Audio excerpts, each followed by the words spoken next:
A Tea Party homeschooling expert named Marjorie Holston. I can't help it, man.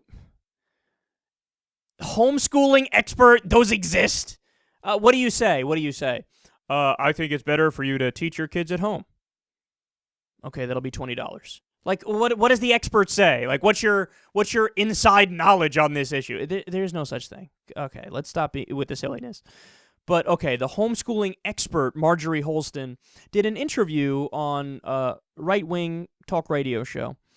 And she's going to fearmonger about sex ed. Shock, shock. She's against sex ed. And just listen to her funny argument.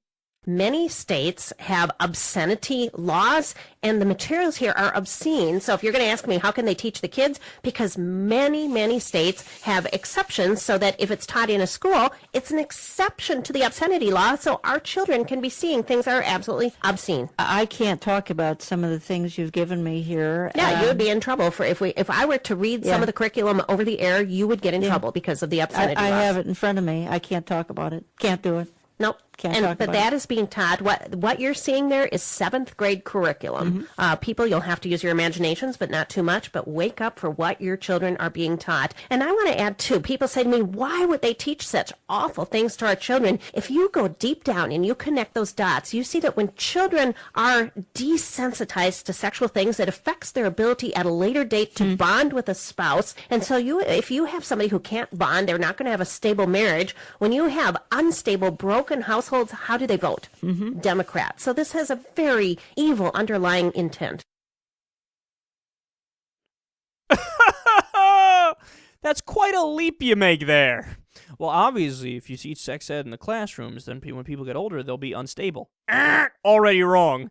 And then when they're unstable, obviously, they're going to end up voting Democrat. What are you talking about?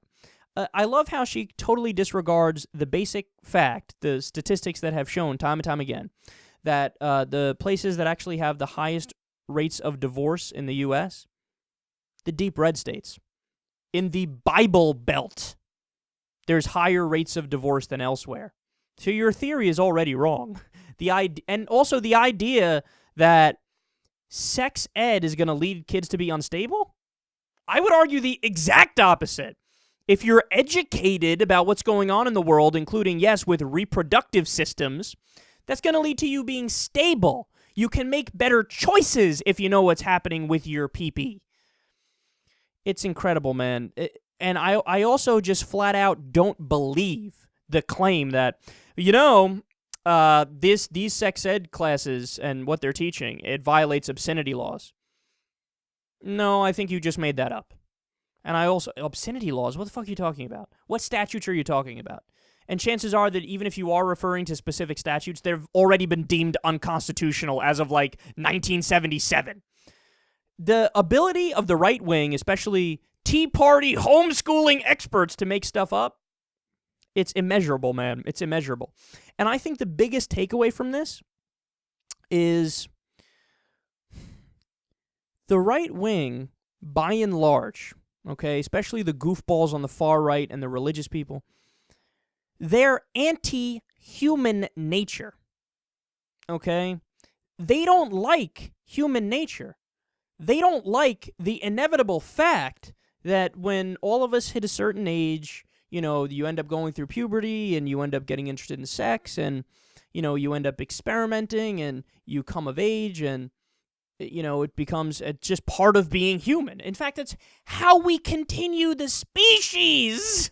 That's the circle of life. And what progressives say and Democrats say and reasonable people say is, all right, look, it's going to happen anyway. They're going to be interested in sex no matter what they say or do in the schools. So why not get ahead of it and educate them so that they don't make bad decisions? If we teach them from, 7th grade, 8th grade, whenever, and we say, look, here's what happens. This is the stuff that you're going to think about. This is the way you avoid certain diseases and certain problems and getting pregnant at a young age, et cetera, et cetera. Well, then guess what? It turns out, and the studies show, that there's going to be less STDs and less teen pregnancy, which leads to less poverty and people who are happier, more fulfilled, and more stable. So they're exactly wrong. And it's time for us on the left to stand up and point out that it's not just a disagreement that we have here with these people. We are right and they are wrong. Their ideas are dangerous and bad for society, and our ideas are good. They are fundamentally anti-human being, anti-natural biological urges. Again, I always draw this analogy. I make this comparison because to me it's overwhelming. The idea that if it was any other biological urge and they acted as weird about it as they do, people would just laugh their ass off. If they actually taught in class, now, I know every once in a while you guys get the urge to defecate, but it's nasty, it's gross, it smells bad. It's the food you ate. It spreads disease. You need to repress that urge. We're anti-shitting. You're not allowed to shit. That's how puritanical we are. If it was any other biological function, breathing, peeing, you're taking in too much oxygen. How many times a day are you breathing? Fuck, that's a lot. You might be addicted. Stop. This natural biological, physiological function that you're doing that's hardwired in your DNA and your genes, fight it back, goddammit.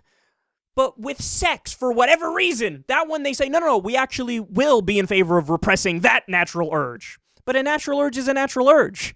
It's going to happen no matter what. So either you accept it and you deal with it and you try to teach people, or you try to disregard it and ignore it, but that never fucking works. But they actually opt for that action. Yes, let's try to repress it.